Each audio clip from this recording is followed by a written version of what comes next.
how do you program for someone who doesn't have any specific performance goals? Really good question. I think just like in terms of like we've got to figure out obviously who the person is, right? And ourselves that we don't just use things in the gym to measure success. It can be things outside of the gym. Example, relationships, sleep, like we talked about in the last podcast. It can be just focusing on lifestyle essentials, like really nailing your water. These are all goals that you can go for that are not really performance based. Inside the gym, well, then we're just talking about like structural balance. Like we're taking the individual through, maybe it's taking them through the strength continuum. Maybe it's taking someone from motor control and they want to go all the way up and express absolute speed, for example. There's a million ways that you can skin the cat, but we've got ratios and things that we think that people should be able to do. And that's how we base our programming off, right? Yeah, so I think just dig into this, like what this question is really asking is that, because we talked a lot on this podcast about, how do we program for the build program? How do we build a program for a CrossFitter? How do we program for someone building towards a sports competition? Those are very, very specific goals. But here what we're saying is that this person doesn't have a timeline.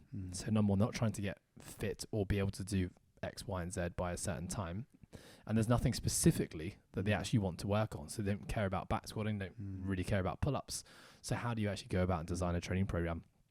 Totally love what you said at the start. Like, remember, as a coach, we're obviously generally think about so much more than just the training. But when we talk about the training, I think obviously the goals are important still. Like if people don't have performance-based goals, they're probably going to have some form of general goal. It might be like live long and prosper. It might be feel good. It might be, some form of like body composition metric they're striving for. So I think firstly, we need to understand what that is, because that will dictate, generally speaking, what the training process is going to look like. But I think, a very simple way to look at it would be respecting the strength continuum. Is that so for those who don't know what the strength continuum is generally speaking on one end of the spectrum where we generally start with people when it comes to resistance training is we want to start by developing muscle endurance and motor control. So that's generally speaking like slower contractions, higher repetitions at lower loads. And over time, now time is obviously dependent on the person. Let's say it's a 1 year period. We are slowly moving that person from that one end of the strength continuum down towards the opposite end of the strength continuum. So on the opposite end, you'll have like absolute strength and power. So the strength continuum is basically a model that says, to get someone to be as powerful as possible, we have to go through the prerequisite steps to get there. So we go from motor control, which is just learning how to move a dumbbell or a barbell or their body weight, move into muscle endurance. Then we're kind of moving into like hypertrophy. Then we're moving into like strength endurance, and then we're moving to absolute strength, and then we're moving into like strength, speed, and power. So generally, we can use that approach for someone who doesn't really have any goals specifically, and start on the higher end, and essentially over, let's say, a 1 year period, we just linearly progress them, and then when the next year starts, we just kind of go back to start, and then we move all the way back down again. Of course, we could do a different model, which is we're combining different facets of the strength continuum within a week. So for example, you may have one day which is a higher rep day, you may have one day which is a lower rep high intensity day, but that's something we're probably going to use with more kind of intermediate to advanced people. And then I think let's dig into what you talked about, structural balance. I think if someone doesn't have any specific goals, well, like we always do here, we say, well, let's try and let's respect the strength continuum, let's get this person as strong or whatever it is as possible, but let's do it whilst trying to keep them as balanced as possible. And so the strength ratios is something that I initially learned through Charles Poliquin. You learned, and both of us learned through OPEX, and that was taken from Charles Poliquin.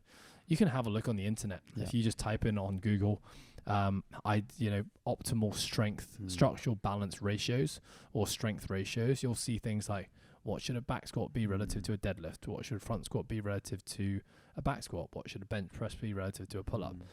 And the process of training is constantly just looking at trying to keep that athlete as balanced as possible. So if you start to identify, this person is a weaker horizontal presser than they are a vertical puller, well, then the next training cycle, we may just bias some horizontal pressing to get them up. But I think at the end of the day, a concept we always talk about is that when we're trying to strive for adaptation, we can't improve everything at once. So the same principle applies to this individual we're talking about. We're going to pick 2, 3, maybe a maximum of 4 things that we're going to work on for anywhere between a 4 to 8 to 12 week training cycle. And we're going to focus on trying to get whatever it is that we're trying to improve, let's say stronger in those things, and everything else kind of goes into maintenance mode.